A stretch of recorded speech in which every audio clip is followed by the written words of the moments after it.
Welcome back to our study called Canaan's Curse, and we're looking at Genesis 9:18 through 29. So let's look at verses 23 through 27 right now. And we'll call this the honorable turn from sin. Shem and Japheth act in direct defiance against the sin of Ham.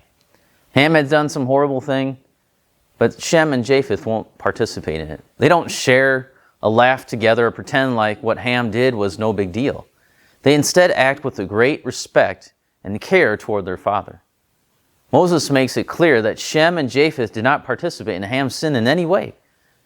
They did not look upon the nakedness of their father and took steps to ensure that they didn't. They showed the respect and honor that their father deserved, and in turn proved themselves to be honorable men.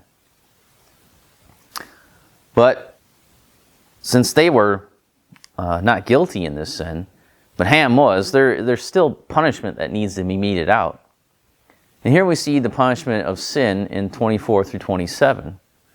It's surprising that after surviving the worldwide judgment of God against sin, those that were saved continue to sin. Think about that. You saw everyone destroyed because of sin, and then you jump right back in.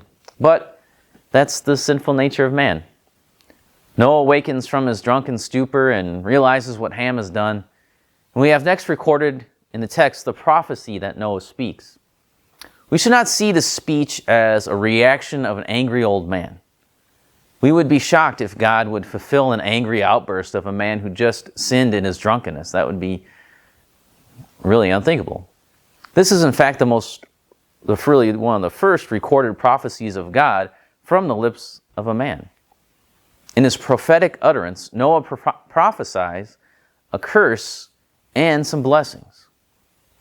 First, Canaan is cursed. You probably should have seen this coming. Did you notice that Moses had already mentioned twice that Ham was the father of Canaan in verse 18 and 22? The point of the story is not to show that Noah was not perfect, but to explain the Canaanites. Why were they pagan worshipers?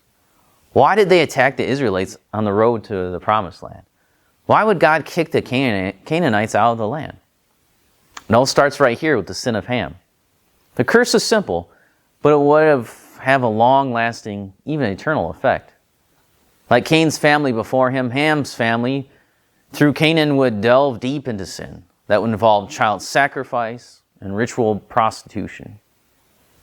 But on the other side, we see Shem and Japheth's families are blessed.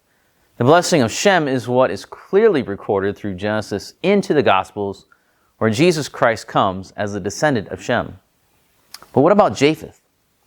Moses doesn't trace the story, but we know that his family was blessed, for we find in Ephesians 2:13, "But now in Christ Jesus, you who once were far off have been brought near by the blood of Christ." The Gentiles, the nations outside of Shem, have all been brought into his tent and into his family.